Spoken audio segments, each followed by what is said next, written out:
Live from the lavatory. Welcome to the Close Traffic Podcast, an aviation and flight simulation show. Welcome aboard.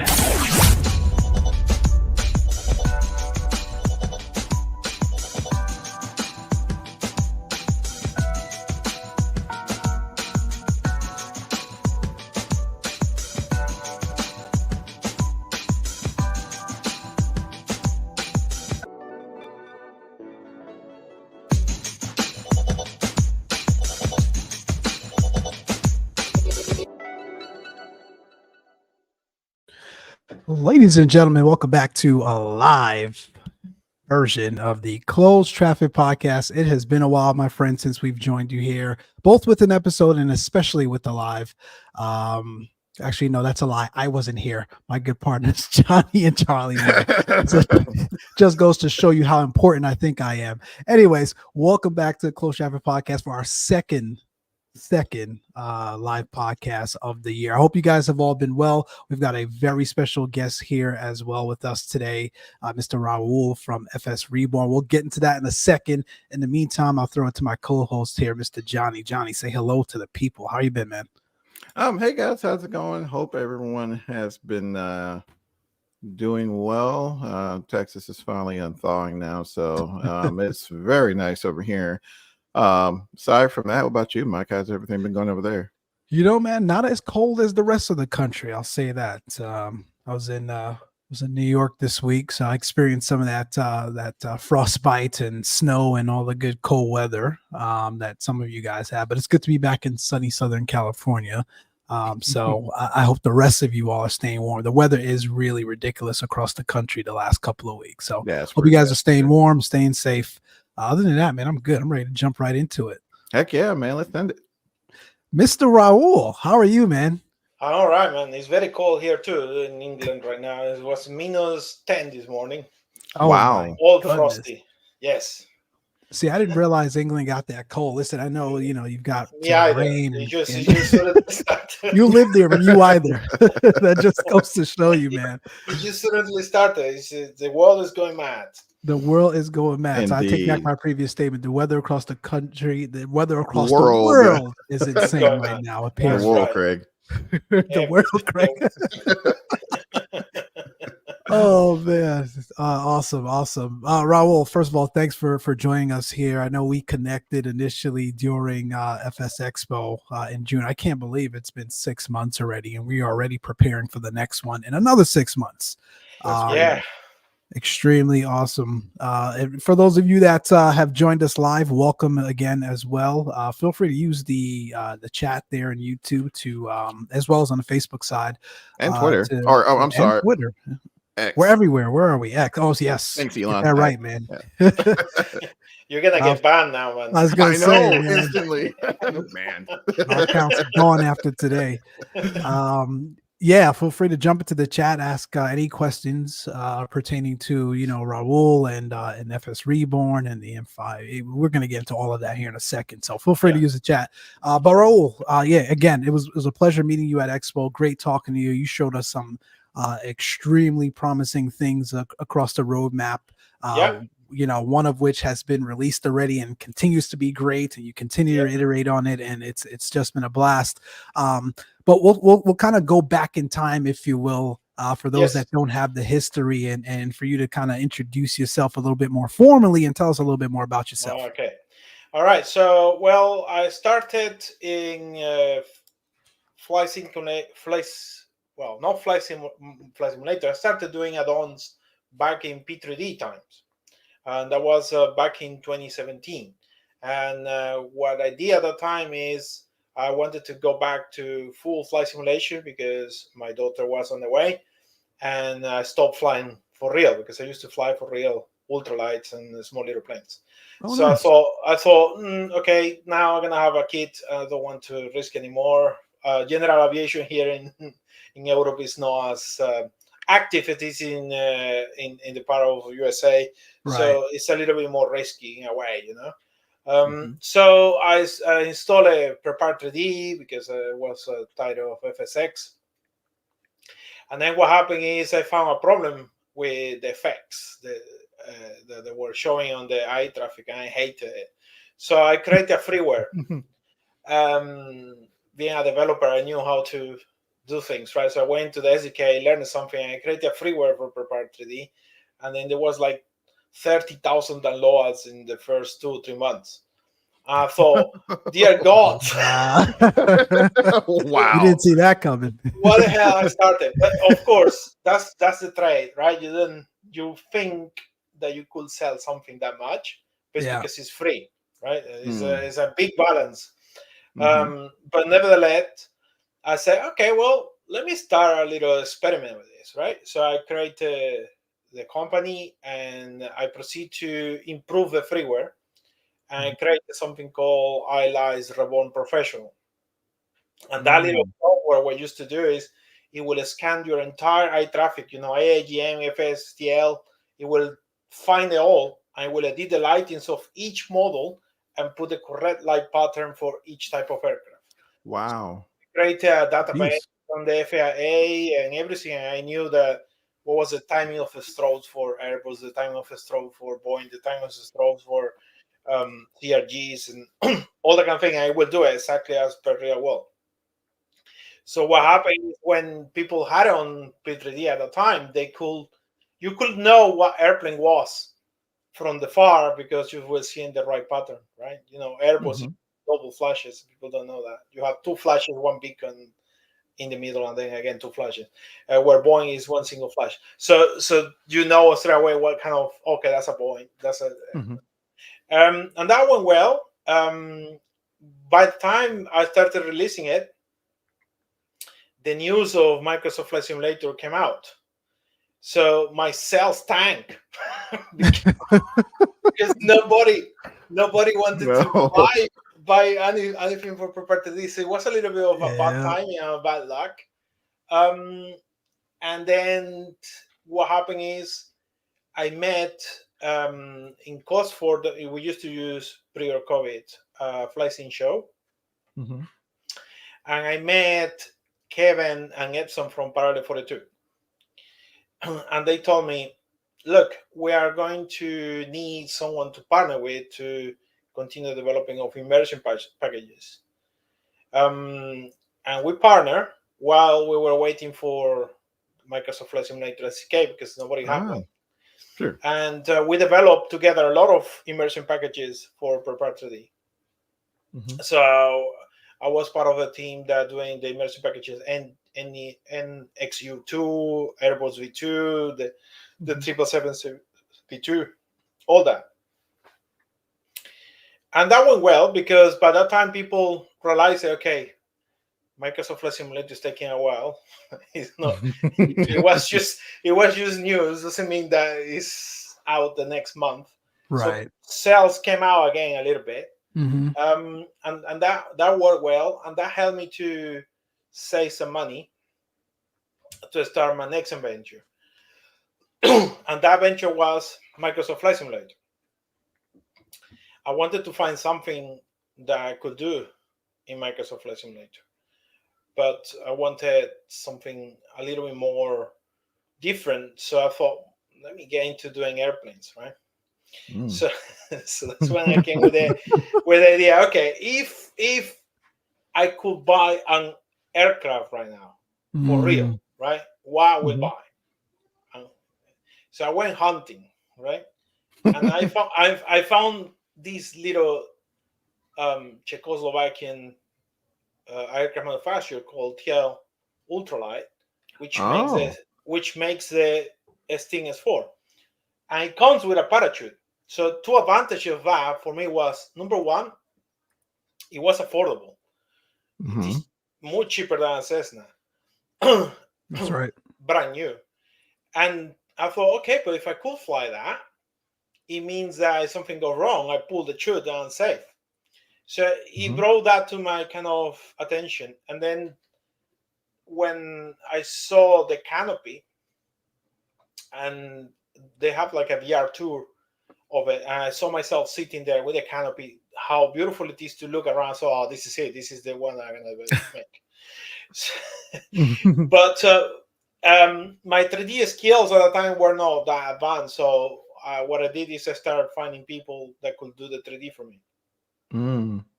So the way I work is I pay a freelancer to do the base 3D, no animation, nothing, just get it done, and then I take care do the full animations and all the systems and the coding and everything behind it. So while I'm working with one model, he's doing two more. So so basically, I have a whole set already. If you Wow. have an idea, I have like 7 already lined up for me, and I'm going to do another one now, which is a secret one. After that, is gonna do another one because the whole plan is to create within. Well, I started in 2021. Mhm. Yeah. So the whole plan is within 6-7 years from that point, I wanted to have 8 to 10 airplanes released. Wow. Okay, so that was the objective. He started with the S4. We completed the 3D of the second one ultralight, which is called the Sirius TL 3000. Mm-hmm. He started working on the M500. We have an M600 Wow. already done. Then he started working on the Phenom. So while I started animating the TL3000, he showed me a picture of the M500 landing gear, right? Mm-hmm. I went, that looks cool, right? So I took Right. it. I took it and exported it into the scene. I thought, you know what, I'm gonna go for the M500 first. So that's what happened. Oh. But I have the TL3000 Interesting. all ready to go. I just have it on hold Mm-hmm. because I want better avionics available for it. Sure. It uses a G3X. I don't want to release it with the default one. Sure. So I have it on hold. So that's what happened, right? So then I was going to go for the 600 straight away, but then he showed me the render of the Phenom. Phenom. I went, It got me too. wait, Yep, got all of us. I'm gonna go for that one next. Right? Exactly. And that's what happened. So the whole idea of all the airplanes that I'm building is airplanes that we like to own. Mm. If I could, and I could have money to go and say, you know what, I'm gonna buy an aircraft. Mm-hmm. Is the ones that I'm building, and that is giving me a sense of fulfilling that dream in a way, sure. right? Because Mm-hmm. it's like, okay, the aircraft is mine now, right? I built it. Mm-hmm. It's there on Microsoft Flight Simulator. So Absolutely. and that's the whole concept. So that's why it takes a while because I'm Mm-hmm. making it. I mean, I can't do a half job, Mm. right? Because if my dream is I want to own it, right? When I sit on the Sting S4 and I'm flying, I know Mm-hmm. that is flying as the real one, that is doing everything as the real one. Even the Mm-hmm. parachute works exactly as the real one, right? Everything. So that then fulfills that dream I have. If I did a half job, then I will not feel any fulfillment out of it. Absolutely. I will feel empty. I will feel actually sad that I released something that is half baked, as I Mm-hmm. call it, right? Mm-hmm. So the A lot of objective that going on. yeah. Today in the morning someone sent me some news of something that was released and I just went, oh god. I'm glad I it's thought not we were just the only us. one. Yeah. So that's the whole thing, right? So M500 would be another one that I would like to own real life. And Mm-hmm. on FX's time, I used to fly the Malibu from Carenado a lot because it's one that I liked. It's similar, right? That I liked a lot. So that's why we put so much love into the M500. Mm-hmm. But because I come from making immersion packages, the whole objective of the company is making you feel immersed. Right. There is nothing worse than flying without purpose. If you are flying just by looking at the magenta line and nothing else, you will feel bored of the hobby after a while. The reason people keep getting add-ons and keep getting things is because they are what I call looking for something, but they can't find it. Spot on. And and that's why they keep going from one add-on to another. No, it's because there is something missing and they don't know what it is, and that creates a void, and that void gets fulfilled for a couple of weeks. Okay, I got this plane for a couple of weeks, and now I feel okay. But then you fall back again to the void, and then you need something else, and this is what keeps happening. So you need to give people a purpose, and what happened with this thing is I wanted to show the world that you can have that purpose. You can feel different, and it's difficult because the competition is so hard. So I wanted to show what FS Reborn company can be capable of, right? And that's why the parachute came out, because nobody will be able to do it. Besides that, TL Ultralight told me you need to get it working, right? Absolutely. Fine. And it does. But, we put a little flavor in there with the tablet on this thing where we make the tires blow up. We make all those little details, right? And that was just my way of telling the market there is something different that you can have.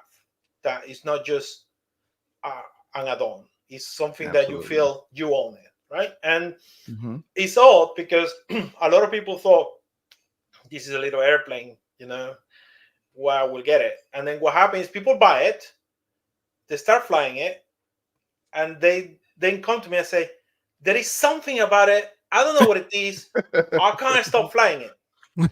Right? And I love it because that is the market. That is what it is. That is what I'm trying to achieve with people. Now, obviously, FSR 500 is bigger, and then it gets exposed to different set of people, right? And it's more complex. And the same thing is happening, right?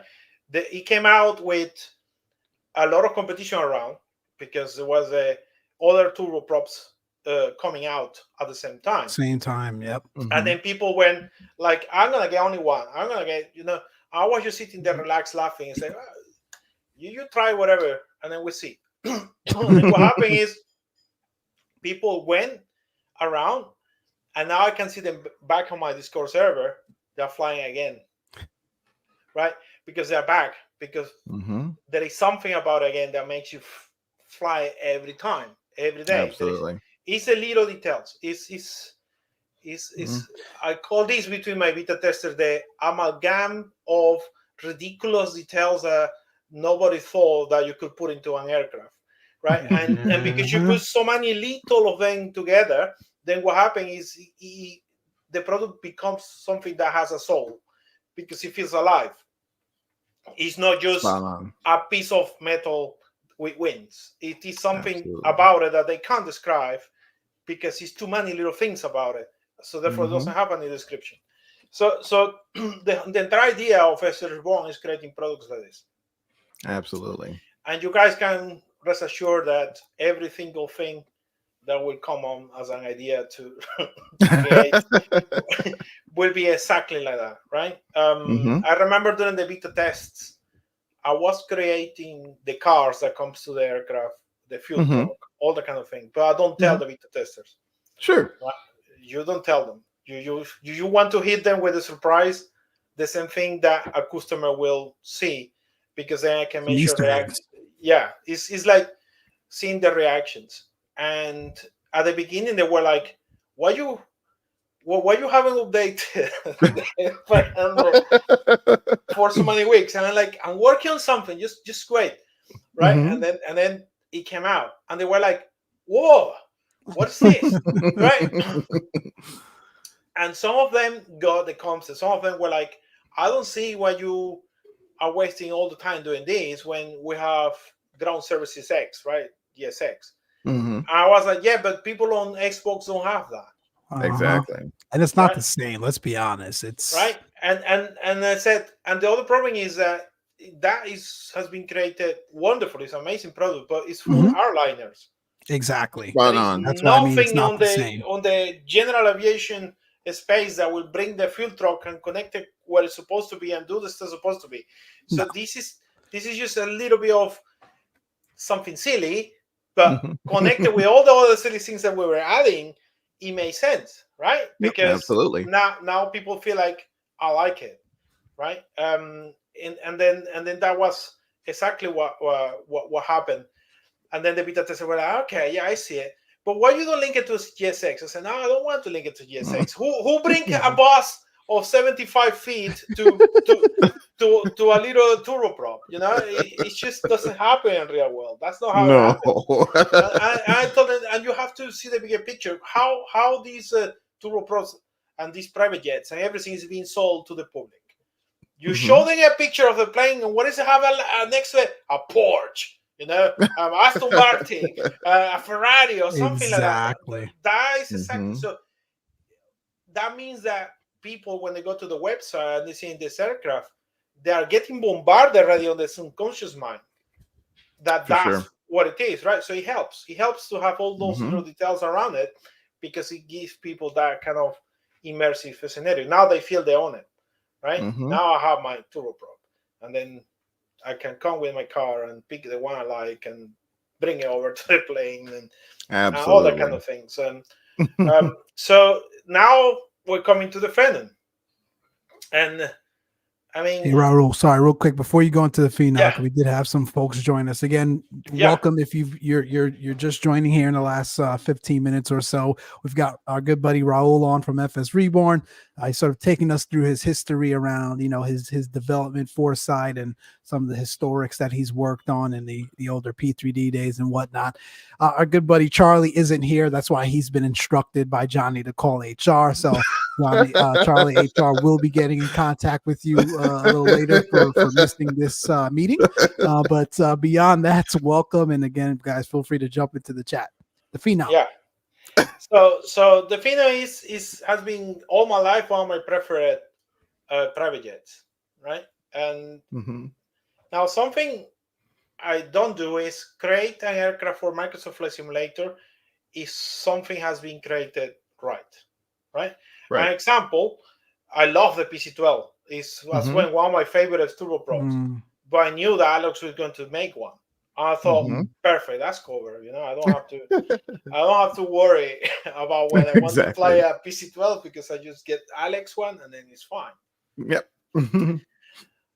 But then I went to a Phenom and then I saw what was out there, and it's just like I felt depressed, right? Because it's like, what do you mean that you made it with a flight model of a citation? I just could not understand the Frankenstein behavior of what happened there.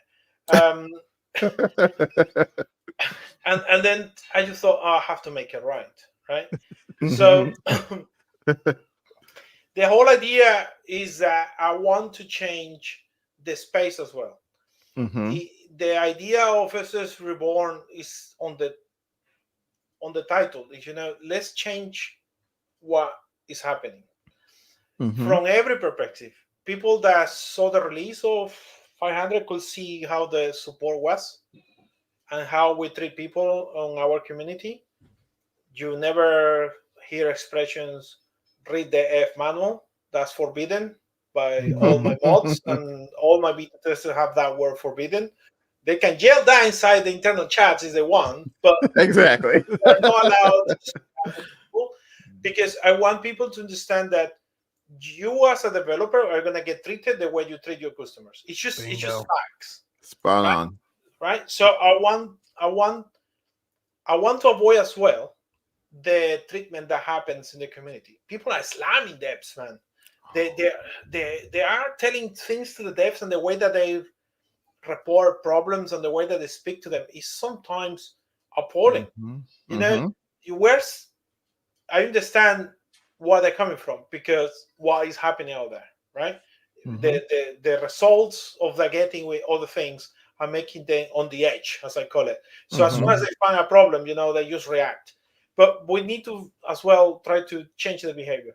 And you change their behavior by treating them with respect and then demanding that respect, right? But if I don't provide the respect, then I can't expect it back. So we try to give the best support possible in a way that people understand that they can come to us in the best mood possible. And when they don't, I tell them, look, that's not the way it works here. We want to encourage inclusion. We want to encourage you telling me what's wrong. If I did a mistake, then by all means I fix it, right? Sure. Exactly right. So that's one of the key things. And the second thing is, it's enough of having a cash cow out there, right? It is about, if you want to make a project, make it because you love that project. I feel that's not happening anymore. We certain parties on the space, they are looking at this as a business and forgetting that people are on this because it's a hobby that they love, and Exactly. you can't treat those people that love the hobby without providing that kind of passion. And so I'm trying to encourage to see that there are devs that do care out there, we being one of us, and every person that you see that FS Reborn has partnered with is because they share those values. And that's parallel 42, ThinkWorks Studios, and many others are explained there on the tablet of my products. I always put down the credits so you can see there the names. And there are many there. Big Radials are one of them. You have a Bill from other products that he has released. So there are different ranges of products where some of them are going to be what people like to call advanced, study level, whatever. I hate that word. There are others. There are others that they're not, but they're being built with passion, and that's important. So that's are the values of what I'm trying to bring.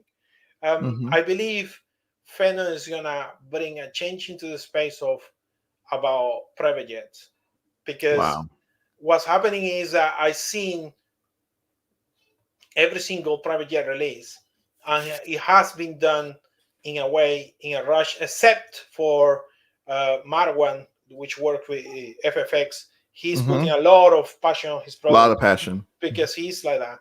But apart from that, it just has been a little bit hard. And, like the ones released today, it's just like, what? And that's something I want to cause a change. I want people to understand that when we say we're going to bring a project, what they can expect. My favorite quote is, a guy once came to my Discord server and told me, Raul, is tomorrow you say that you're doing a brick with wings, I will buy it, because I know that it's going to be the best brick with wings. So that's kind of the concept behind it.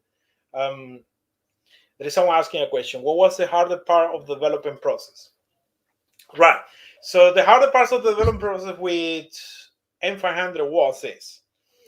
You get the concept that when you read a pilot handbook of as well known POH, that whatever it says is true, right? And you start following that to do your development, and you think, perfect, this works now exactly as the POH is saying, so I'm okay. And then I brought the real pilots of aircraft to test it, and they started slapping me with, this is not right, this is not right, this is not right. And I'm like, but the POH says this. and they're like, no. One of them was the engine.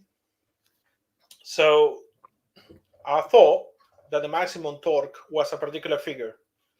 And did the whole engine model like that. Sounds, everything. And when the real pilots of this thing came through and they started telling me that wasn't, I couldn't believe it. I said, but the Pratt & Whitney manual, and this is everything says this. And he did a video of the real aircraft and pushing the throttle and show me. I was just taken aback. At that point, I thought, okay, so this is the manual. Let's put it on the trash then. Boom. And let's throw it out. Yes, absolutely. At that point, I told him, you know what I need you to do? How often you fly? And he said, I do 3 flights per week. I said, fine. So we got an app for him on his iPad that connects to the Garmin units, and I say, fly for 3 weeks and give me all the data. So he did that. I took all the data. I built my own engine model based on that. I rebuilt everything. Wow. No way. Really? we rebuilt the entire thing. ITT, NG, power, thrust, everything was done using that. So now with that experience instead of me going now on the Finan POH, I already have real pilots that are going to be part of the alpha process, not the beta. Wow. Got it. I gave these pilots already Excel spreadsheets because they work for a company that don't allow to connect these kind of things, right? Mhm. The other person could do it because he was his own aircraft. Kind of his own aircraft. Mhm. Right. But on the Finas, it's not possible because this get blocked by Garmin when they work for these important companies like this. Mhm. So they have Excel spreadsheets, and they are already recording data since December. Wow. Well, actually, before that, November, I think we started because Wow. I wanted to catch the different changes on ISA. Mm. Why is that important, guys? Okay, so an engine performs different depending on the outside temperature Mhm. and atmospheric pressure. and the problem is that manuals tell you, okay, we know how the engine performs on normal ISA. And normal ISA means 23 degrees outside and a standard barometric pressure. But when you're in Flight Simulator, Microsoft Flight Sim with live weather, that changes, right?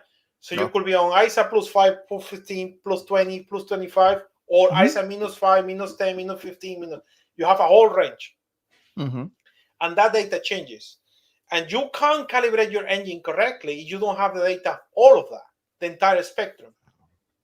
Okay, so that is the difficulty. So when we built M500, the person that was collecting the data was very helpful because I got the behavior. But the exact numbers, we have to start doing interpolations based on videos and things from other weathers because that person was in Latin America and it's very hot. Yeah, sure. So we had the data of all the hot data, you know, how the engine performs when it's hot. I needed how it performs when it's cold. And that's why I had to build my own engine simulation internally because I have to interpolate all the data between, you see. So now with Phenom, we are collecting the information for many months, despite that still finishing 500 with things that are coming. Because that way now we're changing from winter, we're going to change to spring, we're going to change into summer, right? And I'm going to have the entire thing. Plus Phenom is important because on Phenom you fly longer, right? And it's longer distances. And because the longest distances, then the information changes. So they can take off on ISA 0, but they might be landing on ISA 10. Or they could take off on ISA 20, but they're landing on ISA -10. So you get the entire range. And I'm going to feed that to my engine model, and it will create all the figures. And it will start matching the POH, because that's what happens. Because start linking together. So the hardest part of a development of an aircraft is not the SDK. That comes with problems, but it's not that. It's not the 3D. It's nothing. It's data collection. Wow. Data collection is the I don't know if people hardest talk part. about that. That's interesting. Very interesting. Because if you want to create something real, you need the real data. And then that's the problem. So not many people out there are developing to real data. A2A, you can guarantee they do because they own the aircraft and they're doing exactly what we attempted. They're collecting the data exactly. And that's what they take their time. Wow. PMDG is another person another developer that I know that they collect real data driven. Yeah. Phoenix, the same thing. But most developers don't. So they follow guidance or figures from people that are pilots, but they don't have really the data on their hands. You understand what I mean? For sure, for sure. And that was the hardest for me. Phenom, we're doing exactly that right now. We're collecting the data so we can have real data, all sort of data. You know, one of the pilots is watching the stream. I saw him joining. That is going to help me. And he's texting me on every flight something and asking questions about all sort of stuff. And he's like, you know, you are the first developer that asked me this kind of questions. I never expected you asking me this type of questions, you know, because what was it? He was getting a de-icing. And I started asking questions about it. I said, okay, how long it takes? How is it done? What are they doing? On which parts? And he's like, why are you asking all that? I said, I can't tell you why, but you just tell me. Just tell me. and then he started telling me all these sort of things, and that's the whole point. I want Fenton to be so different of any experience of jets that people have experienced so far that they want to fly all day. That's really the objective. That's the key right there. You hit on a couple of different things, Raul, Yeah. that I want to go back to because it really speaks to, and you've even got it here on your website. So for those that don't know, FSReborn.com, right? You can that's Raul's website, but you've got everything that you just spoke about here for the last 30 minutes or so. You've got captured here on your website as well, right? You got your dreams are the same as ours, right? You've got this focus and attention to immersion, realism, easy to implement, and then obviously attention to detail. And that's all of the things that you just touched on here. And I think, unfortunately, that goes over the head of many of the other developers across the community today. And it's unfortunate. And again, we're certainly not going to name names or pick on any one individual, in one company, but we've talked about it time and time again. It feels like the quality, the attention to detail, to your point as well, that willingness and that passion to do something, not just to chase a buck, is fleeting. And I'd almost wonder if it's, a contribution or an effect of we've got so many people in the flight sim industry now with the release of 2020 over the last, I can't believe it's been 4 years already, but right. So there's different levels of flight sim. I mean, we've talked about this before, but your core group of flight simmers, right, that notice many of the things that you just touched on today, and we're used to a certain level of detail and development across FSX even and P3D and X-Plane. We're just not seeing that collectively across the board for 2020. It's like quick hits, quick drops, lack immersion, lack quality, lack attention to detail. And I think the one that's probably the worst of all is that lack of implementation and easy to do. I mean, again, I'm not going to point fingers or name names, but I downloaded a product recently where I couldn't download it. Right. I'm sorry. I purchased a product recently where I couldn't even download it, right? Because of whatever reason. And that's just unfortunate. I spent the entire day trying to download something that I spent money on.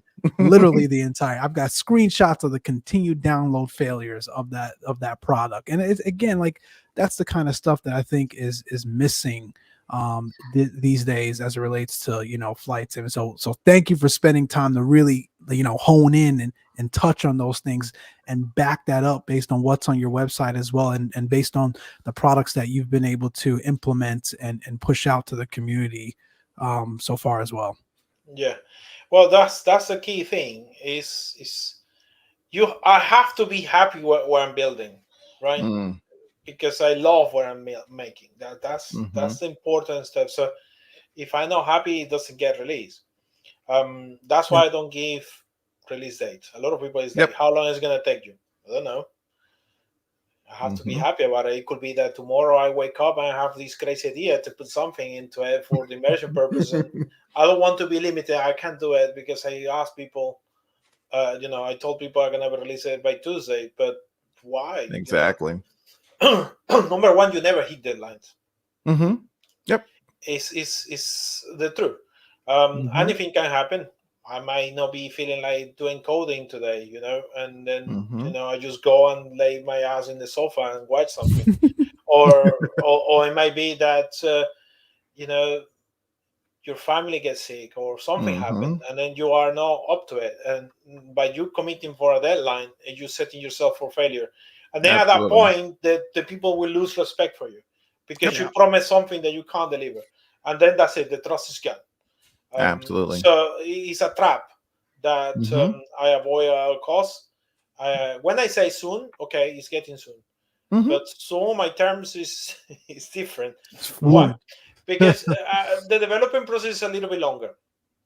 What tends to happen is I'm going to go now through the alpha on Fenton, for example, right? And when I export it, when I export this into Microsoft Flight Sim, and we're going to start going through the alpha process, the beta testers are like, bro, but this is a release. This looks like release. This look amazing. Look, this is how others are releasing it.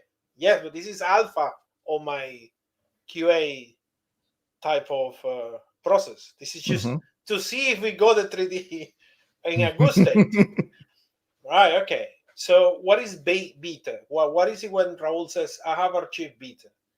When I achieve beta, it means that I think it's ready for release, but I know that I have missed something.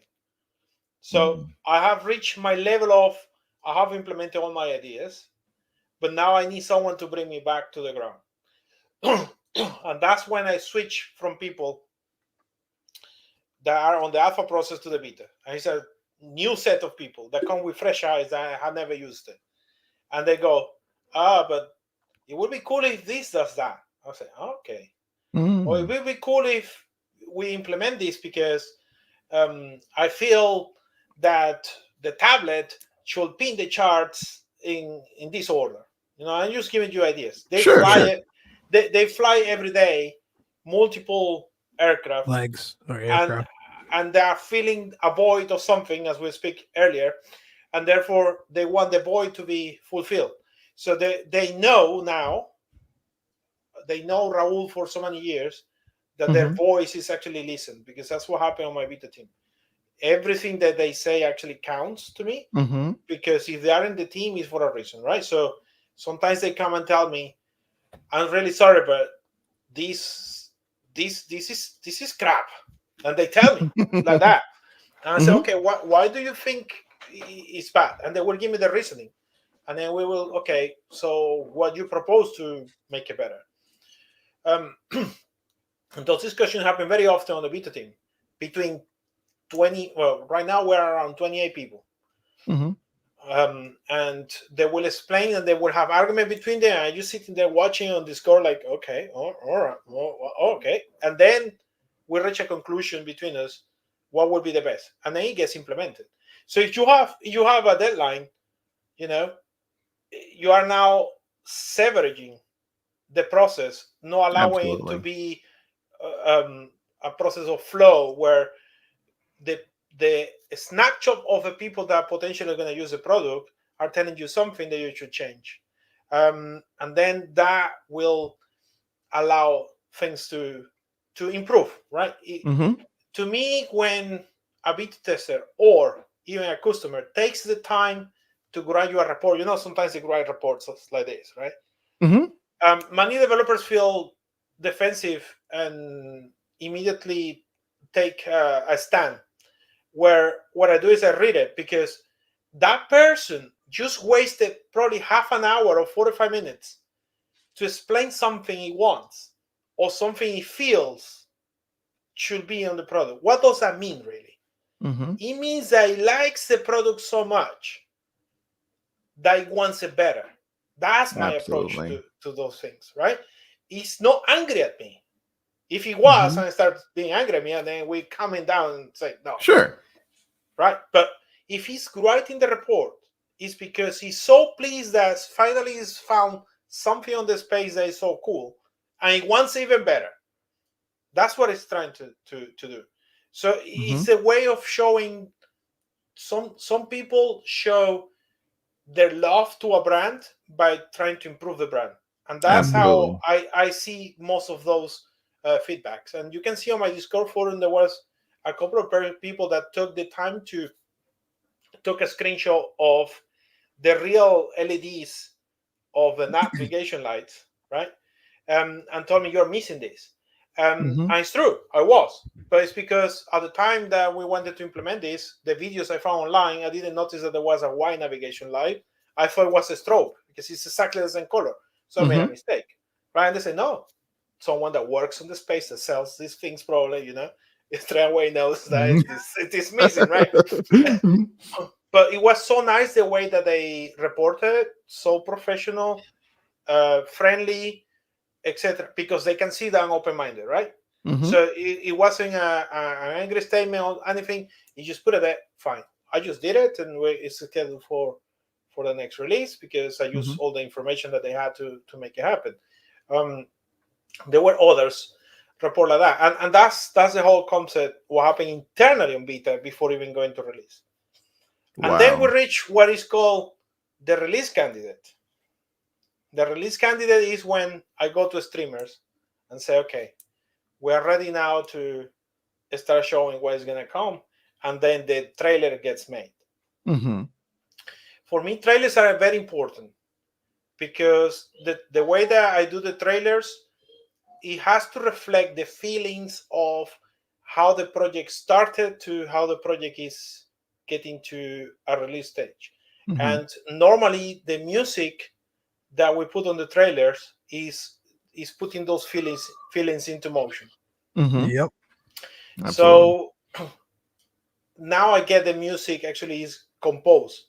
I don't buy the music from websites. I get somebody that creates the music, and that person that creates the music has been on the team from alpha to finish. So he has seen my frustrations because, bro, I have nights that I go and and go, this doesn't work because blah blah blah, SDK from hell, and they can see your frustrations, your successes, how you get happy in certain things, etc. Right? Mm-hmm.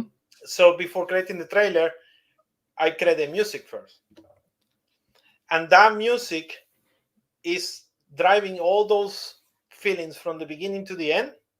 Mm-hmm. And at that point, I go to the people that does the trailer and I tell them how I want the trailer. With the music playing, say, in here you're gonna show this, in here you're gonna show this, in here you're gonna show this, in this minute you're gonna show this, in this minute you're gonna show this. The person that does the trailer said, you are the best person I ever worked to make trailers because you already know in your head everything you want. What you want. It's like you're like a director. You said yes because I already know. For example, I already composing on my head. You can see a guitar, so I know a little bit of music. I already composing on my head what will be the tone of the music for Phenom. Wow. I haven't even exported fully yet into Microsoft Flight Sim. So this shows how preparation to a release is. And that's why when that day of release comes and people start posting the pictures that they're using it or telling me how much they love it, is the best day of my life. I cry. I go full. You go through all the passion. emotions. Oh yes, all the emotions just come out. All the emotions just come out at that stage, and then you just feel absolutely happy that somebody else is sharing those dreams, because that's what happened, right?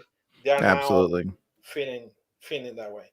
So very excited about the Phenom. I can't wait to make a flight 41,000 feet and then see the clouds there, and say, I built that. Oh man, yep. I can only imagine what that feels like on the other side. Sorry, go ahead, Johnny.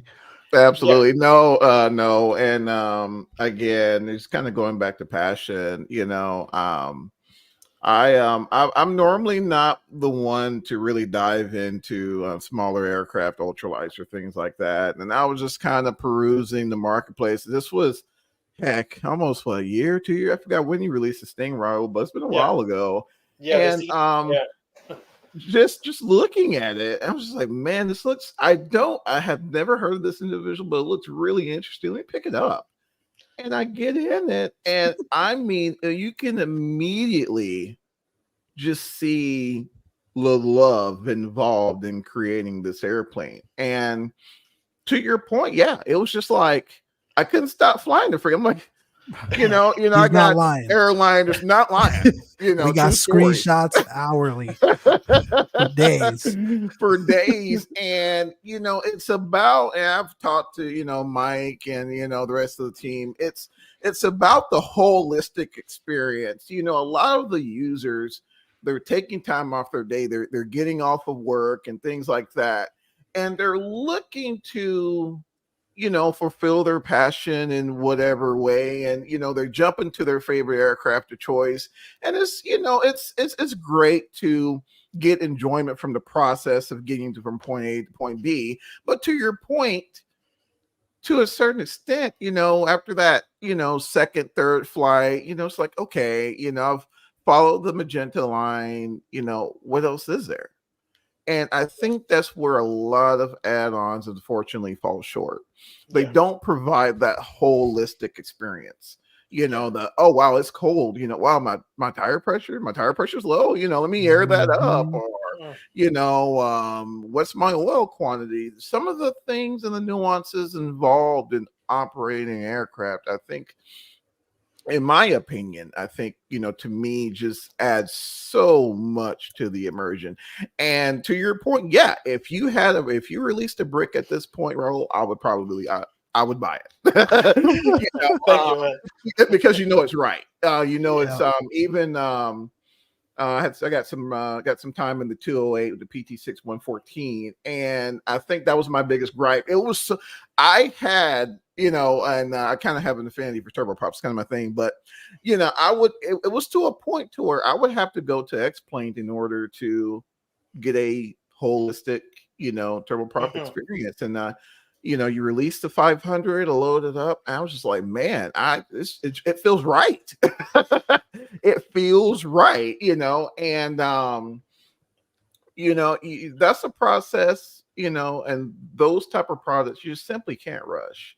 And I think from a user perspective, I think a lot of times when a developer releases a date, in the consumer's mind, they're like, okay, I would assume all the checks and balances, the I's dotted and the T's crossed. If they're announcing a date, it's probably ready. But I'm here to tell you, more often than not, it's the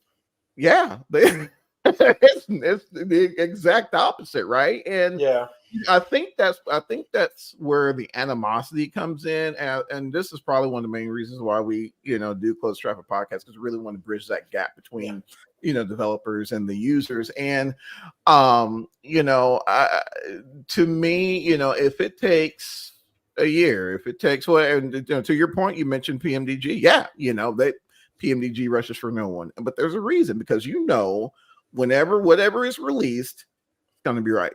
You might have a few nuances here and there that may be missed. Hey, that's just software.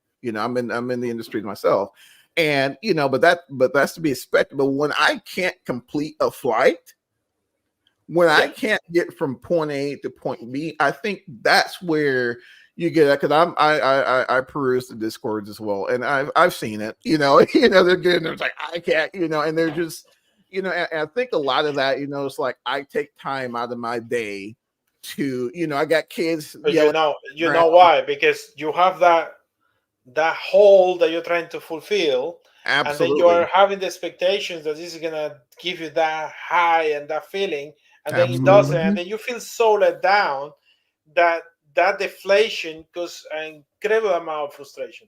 And I get that. Why I get that? Because I was a flight sim user. Right? I've been using same simulators since I'm 17, 18 years old on consoles. So of course I understand how they feel. But it's a cause of what the market is doing to itself. Absolutely. Bingo. But let's just try to change it, right? I'm doing my little bit. Exactly. that's Setting the example, man, and we appreciate that. That's exactly the idea, and it will continue. I have many airplanes on the roadmap. My favorite aircraft of all time, since I am 8 years old, has been a 727. And, wow. And we're building a 727. 200 advanced to start with. That is going to be done in partnership with SimWorld Studios, because I wanted to avoid waiting too long. So we partnered last year. The 3D is going to be funded with the income of M500, really. So now that we've been out, we start the 3D very soon. And so we have a meeting with a 3D modeler on next Tuesday, I believe, to start kicking it off. Hopefully we'll have something to show in Vegas to see. Look, yes, we're working on it. Look, that one is a project that is going to run in partnership, right? So it's a little bit different, because both SimWorks Studios and FS Reborn need to continue doing income. So I'm going to be working on the Phenom while we're doing the 3D on the 727. By the time the Phenom is out, the expectation is that then either I can switch now full time on the 727 to work on all the sort of what Alex called you're a nutcase. Yeah, okay. You say you want to do that, fine. Or we will see how far we are, and then I might release the TL3000 and then the 727. We're gonna see how that goes. But that is my favorite aircraft of all time, and that's what I call my Everest. So obviously, it's one of the most important things. Alex understand that. The partnership came very funny because he heard that because people don't know, but developers talk to each other. We even have secret Discord channels where we're all there, and we discuss things. We're all there.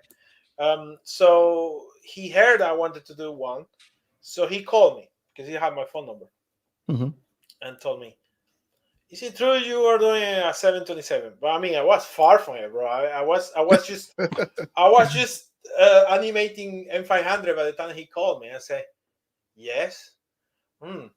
Well, one of my 3D guys told me that his favorite aircraft is a 727 and he wants to work on it. He was measuring my state of humor on him doing one, right? I say, Alex, that's my favorite aircraft of all time. I just can't imagine, not doing it. I said, look, if you do one, I don't care. I will do one too. I lost, but I cannot do it because it's my favorite of my entire life. I said, if I had the money and the resources, I would be already making. People don't realize how much money doing an airline it takes for sure. It's a lot.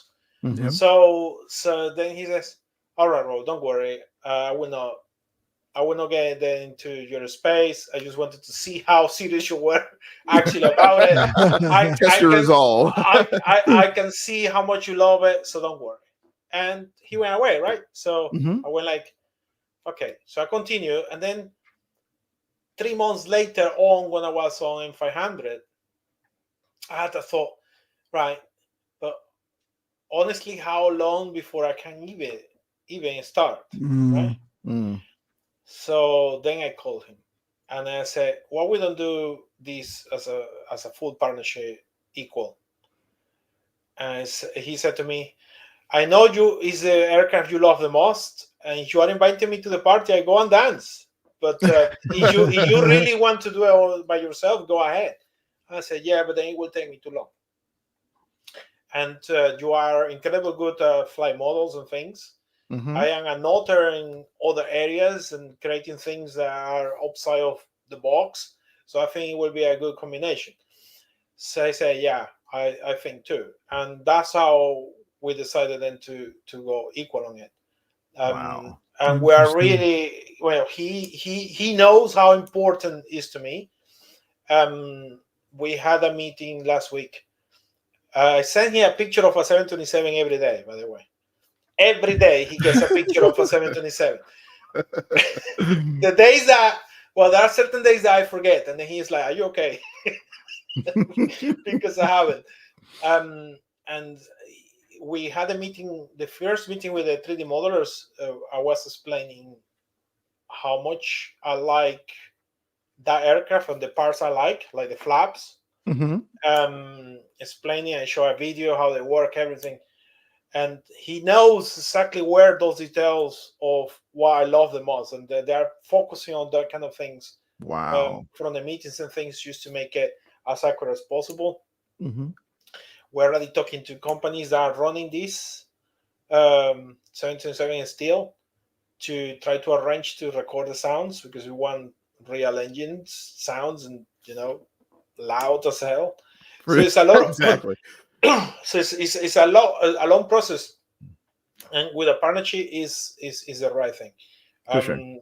Very excited. So they're gonna be in charge of certain areas, and then they give it to me, and then I start doing my stuff. Alex, what did they tell me last time? Are you sure you have enough circuits for what you're asking? I said, let me check. Yes, we do. All right, okay. So awesome. I'm very excited. I'm very excited about that one. I don't know when, but it's a fact. It's a fact. It's on the roadmap. It's a fact serious. that it's a fact that it will happen. and I believe is if things go as I'm planning, like I change how ultralights should be on the market, I change how turboprops should be on the market. I'm planning to change how jets should be on the market. Whoa. We want, and we will hopefully change Revolutionary. how our lines should be on the market. Nice. And Nice. Wow. and that's the step up to that. The day that we release 727, I will take a long break, probably 9 months, no coding. And all I'm going to be doing is flying my 727. Absolutely. Well deserved. There you go. Hey man, Yeah. Raul, as we approach the top of the hour here, I gotta selfishly ask, what do you think about the Cirrus SR line, Cirrus aircrafts? Don't shake your head over there, man. I see you. All right, the 22s, yeah, and even the new one. I didn't realize, not everyone there is saw a new one. That's what I'm asking. The G7, yeah. Either one. Start with the G6. Well, I like the one that working title D is amazing. Yeah. Right. Because that shows exactly the kind of what I'm expecting to see on the market. Right. This is how an airplane should be released. There it is. Okay. Right. And that's very cool. Very cool. The new one. What is it? A little. Here we go. Don't pay him. Don't pay him any mind. He's another Cirrus hater over there. We'll disregard him. The new one that they have released on the pictures, it looks like a car, right? Because they have all these new things. But this is what people now need to understand. This is the revolution on aviation. Thank you. Speak it. Because what they are looking for is to simplify the workload of a pilot so the aircraft can be a single operated by one person. And one of the things that have caused most of the accidents is the workload when they are on heavy traffic. Now, you need to understand this is not my opinion. This is how the market is moving on aviation. That's how it's moving. Right? Yep. Okay, so now imagine where you will buy ISR 22. Is it going to be here in Germany? No. Is it going to be here in the UK? No. Is it going to be those people in Florida, those people in California, those people? That's where they buy this Air 22. And what happened in Florida?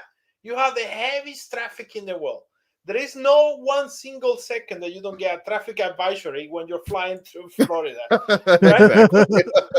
It's true. It's nuts.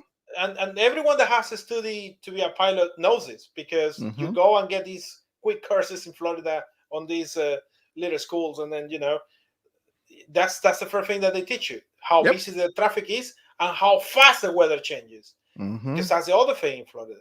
So if you don't have an aircraft capable of taking workload of the pilot, what tends to happen? An accident, right? A very popular accident that happened on a Phenom 100 here in England, where the pilot was so overloaded with traffic inbound on the airport that was trying to land that it overspeed the landing and it overrun the runway. Right? He didn't realize that he was coming too fast, and he just overrun the runway. And the entire analysis of the accident was that he was too overloaded because he was getting the traffic advisories, and he didn't have enough time to perform the checklist. I didn't have enough time to do this, do that. Boom, accident. Wow. What these airplanes are doing is they are able to read what the pilot intention is, and they start doing automatically stuff for them. They turn on the landing lights. They turn on your navigation light, your strobes, your landing lights. They set up for you your comms, so you don't have to do switch of comms. They already know that you have changed airspace, and therefore you should be talking to approach. They know everything. Yep. And what is that? To reduce the workload of the pilot, because it saves lives. It's not because they wanted to look like a Back to the Future kind of. It's just the technology. The technology is there to be able to be single pilot operation. But now find a picture of a very advanced Global 7000. You will see that even when they have glass cockpits, the workflow of those avionics is totally different because it's designed for two pilots. It's not designed for one pilot. But this aircraft is designed for one pilot. And this is what you're going to get. That's it. There's not going to be steam gauges. It's all glass now. Yep. Even the aircraft that do have steam gauges, a lot of owners are retrofitting them now with glass, so it's just it's a matter of taste in the add-ons industry, and that's fine because you can choose what you want. But new aircraft, modern aircraft are gonna come like this. It's just the way that they're being designed because they want to sell airplanes. They want to sell airplanes to a person that is used to drive a car. You have seen the new cars where they have the high beams, right? They do the high beams automatically, and exactly. It's just, there you go. So that's the global. That's the global. And you can see the workload is totally different. Look at that mouse. Imagine trying to put a flight plan with that. When you are, imagine the TC control tell you, "Oh, sorry, I told you approach 7X. No, I meant 7Z." Now you have to go. Now you have to go out and change it all over in there, right? And the copilot has to do it because it's impossible for you to keep focus on the speed of the aircraft and everything where they're changing the approach on the star and everything. Exactly. But on the other one, it's a touch screen, intuitive, fast.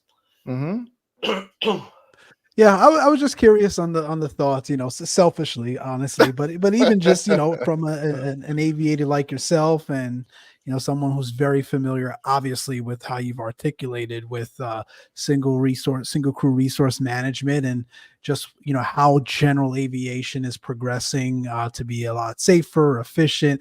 I think there's always going to be those two schools of thoughts of we're losing true airmanship and true stick and rudder skills, and we're developing lazy pilots. But I always think it's finding a way to strike that balance between ensuring that folks continue to stay as safe as possible, as efficient as possible, while also balancing the true airmanship skills that's quite frankly is still required when these things fail.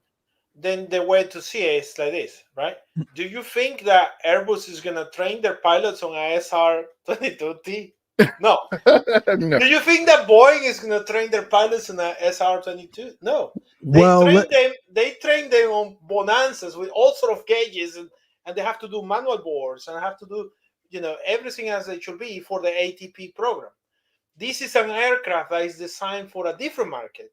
It's designed for you to own it and feel you have like your car. That's the thing. It's not about losing the urgement, because your training as an ATP pilot has to go through all the hours first with the rubbish airplanes. No one can afford, no one can afford paying 1,500 hours on a SR-22. You have to go for the cheap Cessna that have half the gauges broken.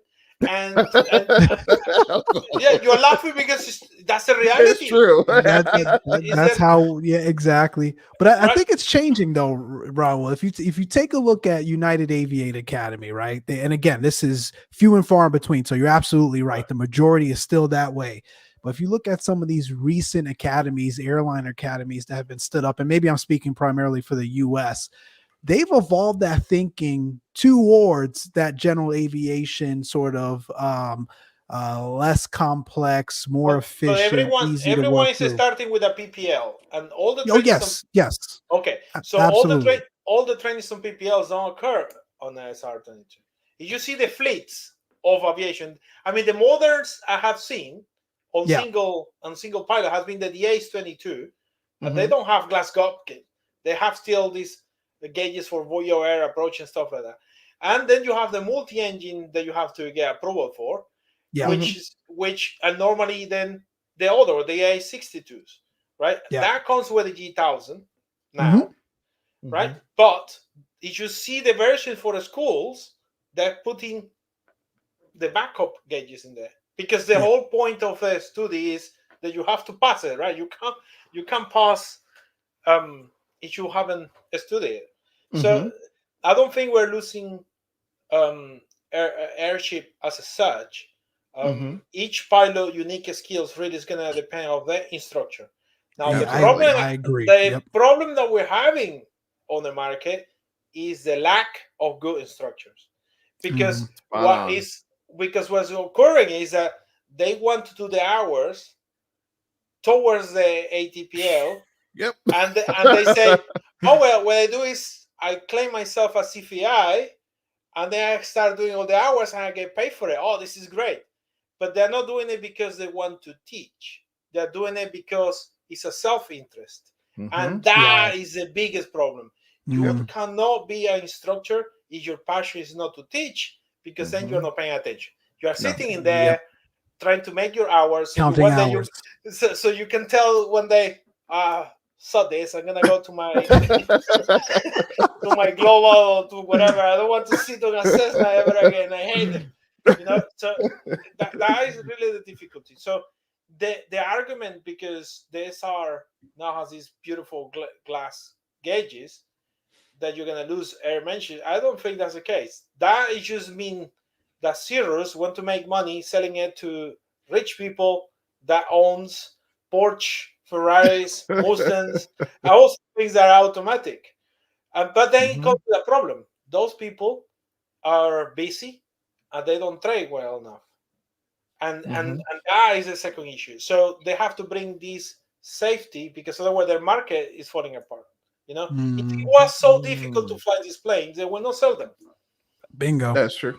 Yep. Right. So you have to be easy enough for them to say, oh look, I'm a pilot. I can put it on Facebook and tell all my friends how well I'm Not doing. Facebook. Right. You gotta do it for the gram too, Raul. Exactly. Don't forget that. For the gram. You have to take your selfie there with your SR7 and then make all your friends better. You are doing golf. Guilty. So red. On the tech crowd. So retro, bro. Doing golf. Look, I'm fine. When On you the learn to tech fly, route. and they will be like, when do you learn to fly? No, this thing fly by himself. Don't worry. Look, autopilot. Oh my gosh. But have you seen the new technology of G3000, the emergency thing? The safe land? Return home or safe. Safe land. Yeah. But That's another one. Okay, what is the concept behind it? Because that will be aimed for families that buy the planes to do the touring with their families. And what is the biggest fear and why they don't sell the planes? Because they say, well, my wife doesn't know how to fly. What happened? I mean, let's face it. When you can afford a plane like this, bro? Look, I'm 46. Yep. I can't barely even afford an ultralight, let alone fly the hours. By the time you're 65, you might say, oh, look, now I can have a Piper. Right? There you go. Okay, but you can get a heart attack the next week, right? so now it's an issue, right? Are you gonna pay a pilot all the time to fly for you? No, I bought it because I want to fly it, right? I've been dreaming about flying my stuff all day long. So now the worry is that the wife tells them, "You're not going to buy this stuff. You're not going to get with you in the plane. Are you crazy? Something happened to you? What? Well, now you press a button." Press a button. Tick. There you go. It lands for you. So this is the thing, right? The market move in the way that it can fulfill themselves. Yep. So they're bringing those safeties and things to be able to continue selling this aircraft. You can tell that I've been speaking with aircraft manufacturers, don't you? Absolutely. No, you're spot on, man. We talk about this all the time, and that's a perspective that not everyone has. They have I'm not, again, I won't really get into it, but they don't have that perspective, and that's key, right? You got to understand the market, your audience, right? Why you're selling the airplane. And then to your point, there's another one that folks don't really talk about. Those people generally don't have, all that time to train and retrain and some of those other things. So you make the aircraft as easy as possible to fly, so you don't end up with the doctor killers out there. People thinking that are looking at wrong, because they think that an Airbus pilot is really buying a Piper M500 or that a Boeing 77 expert captain owns a Phenom? No, that's not No. how it works. Mhm. They learn to fly in the basics, and they have to go through all sort of things, and then they do their skills on simulators, and that's an interesting thing because, for example, the pilots that helped me with M500, Mhm. they want me to adapt now so they can train on that stuff on their school. Wow. So what's happening now is that I have to add a new, which is coming on the next day, a new Mhm. page on the tablet where they're gonna use for that, so they can set up scenarios.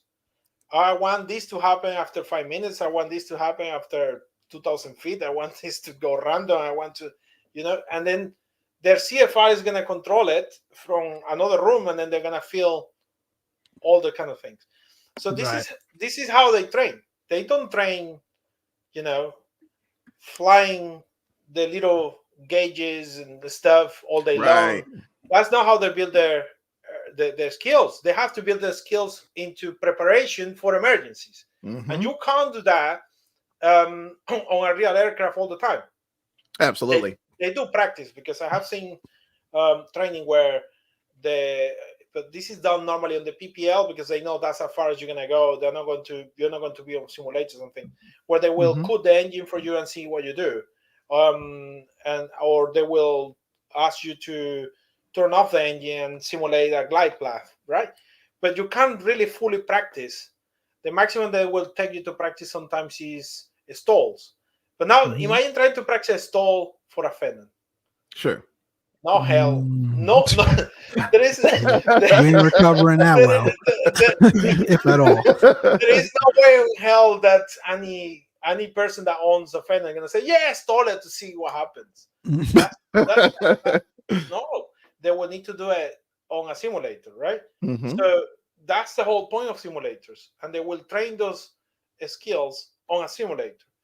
Now, if you have a simulator capable of replicating all these sort of things, nothing is stopping them saying, "Okay, good, you passed all this. Now Absolutely. let's see your airmanship," and they will Mhm. throw at you all these sting gauges and say, "Fly." So there are many ways to attack that problem, right? Absolutely. And this is one of the questions that I was asking one of the pilots on the Phenom. I said Mhm. to him, "Do you know the real stall speeds and stuff?" I said, "Well, only on the simulator, right? Mhm. Because we can't practice that on the You can't do that. on the real thing." And I Mhm. said, "Well, yeah, I understand that. So we will replicate whatever the simulator is doing, and we're okay. That's as far as we Exactly. can go, right?" Mhm. And Mhm. then he showed me videos of the stuff they're doing on the simulator, and they were landing, and their CFI collapsed the landing gear for them to see what they will do. It's about training their reactions, how Mhm. fast they can react. That's where can you keep your cool? Can you keep your stress level low? Can you handle with a situation that you were not expecting? Mhm. Those those skills are more important than anything. Um, Absolutely. it's exactly why Absolutely. our famous captain that landed on the Hudson was able to Sully. say, yeah, he was able to say, "Forget the checklist, right? Mhm. I just know what I have to do," Hit and those memory items. that's it. And that is the training kicking in for pilots. It's all very important about their reactions. One of the pilots of the M500, he has 800 hours. He told me that he loved what I did with the product, because he said to me, "You have not realized how much awareness to safety you are bringing with your product." I was taken aback, right? Mm. I'm like, "Really? What do you mean?" It says, "Nobody has simulated the type of failures that you have done, um, where if you don't follow the checklist, it bites back." And it says, Mhm. "It is exactly how it is in, Yep. in the real world. You forget one item, and one day you will be fine, but that item you forgot next day, it could be the end of your life." So Yep. you are reinforcing people that they have to do it. They have to follow those checklists and then learn how to deal with situations. So It's quite interesting subject. I can see where people might feel Sure. that those trains and skills, as you say, are not being enforced, but they are enforced in different ways, and that's their Right. training. That's their training every day. The aviation space has changed so much. It's like in the past, obviously many years ago, we used to have all these steam gauges and things, and people have to learn to do slips and all sort of things with their aircraft. But then when they go into the airline space, they were never allowed to fly the airliner because it was the captain that had to do it. Right. All right. So what skill the co-pilot had to build his skills by the time he became captain? Very little. Right. So yes, we have all the sort of things, yes, look, I build all my skill set. I can do a slips and I can do all sort of stuff. I can fly a VOR by gauges, but then I go into the job and they don't let me touch it because all my job was look around the aircraft and build all perishable skills, man. Yeah. So the skills just go. Right. These days aviation has changed and it's the other way around. You're gonna put the co-pilot to do the task so he can build the skills, and you as a captain are overseeing that is done it correctly. So aviation space has changed so much. It's a different perception, in my opinion, of what absolutely of what people think. Absolutely. Awesome. Any questions? Any questions on the chat? Any questions everywhere? There you go, chat. Raul is on fire today. Let me say that. I'm always like this. You saw me in Houston, man. Boy, what hot? No, yeah, it indeed was warm, but no, we definitely appreciate your passion. Even like it was on Expo, I was like, man, I want to get him on the show so bad because you don't see that often at all, and you see it in the products, right? I mean, it's again, I won't bore everyone with the semantics, but like that, and the FSR 500 is probably I'm probably due for overhaul right now. And if I was you saw Charlie say you burnt out the 3 engines in like the first 2 weeks. Oh man, it was such a blast, just all the little nuances with it. But no, again, Raul, that failure on the starter kits everybody, and that is real. That's coming from a feedback from one of the beta testers. Wow. Did you have a failure, Mike? I sure did. he was starting because these engines are very similar to TBMs. He was starting. That's Blue. Hello, Blue. He was starting his TBM, and he got distracted by something and let it run for 52 seconds. And he says, all I saw suddenly was just white smoke coming from the top of the front of the nose, and the engine went dead. And I knew, oh no, it started gone. 300,000 you have to pay because that basically, basically, you imagine the starter is the generator, and it has a clutch that does this, right?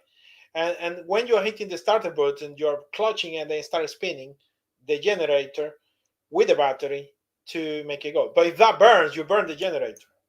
So it's 2 parts in one. So basically, you have to take the engine out. Jeez. And replace all that part, which is the generator and the starter and all the cables and all sort of things that burn out to put a new one. Wow. And that's why the checklist says run the starter for 30 seconds. I made it 56. Just to help the flight simmers. To help us out. No, I was scared because I knew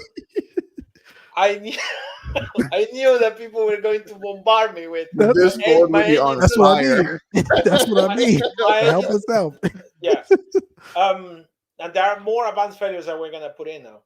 Now that people understood that they have to follow the checklist, right? We're gonna step it up. They wanted me. The pilots wanted me to do on version 1. I said, no, man, we can't. They gotta think everything is broken. You saw the wizard. I made a wizard that says, Are you sure you want failures? Right? And the idea of the wizard was to try to kind of make people think, right? No, maybe I don't want the failures yet. No, what happened is everyone went, yes, Yes. give me everything. Why my engine doesn't start? The engines, but this thing is broken. Yeah. So that's the thing. Something that gets real pilots on M500, they will put everything to start. So they will hit the starter, they will put the fuel pumps on, and they will forget to put the ignition. The ignition. Right? And then your starter's just going. Wait. Going. The starter is going and going, but the NG goes up because NG is just measuring how fast you're going. Right. Right. So what happens? You forgot the ignition, you put in the starter, NG goes up, and then you put fuel in. Right? And then nothing happens. Yeah. If you realize that with training, you should cancel the start. And you have to do a dry run now because there is too much fuel on the Too much fuel in there. Yeah. But what happens is people go and, oh, I forgot, and they will click the ignition. That failure, real life, what will happen is you will see flames coming out of the two turbo exhaust. The exhaust, yeah. Right? Because now you have too much fuel. However, if you make the mistake and you say, oh my God, and turn it off, you burn the engine. Because what happens is the fire cannot get out.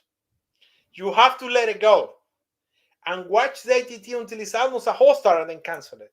And this was explained to me by the pilots. And I said to them, do you think that if I put this in the sim, are you gonna help me? Are you gonna help me with support? Because what is gonna happen is we're gonna get 1 per second. 1 per second. 1 per second. We have fire all over the place, but we're planning now to make it right. That would be insane. As an optional, so people have to look for it. Man, that's your typical ignition fire checklist, man. Yeah.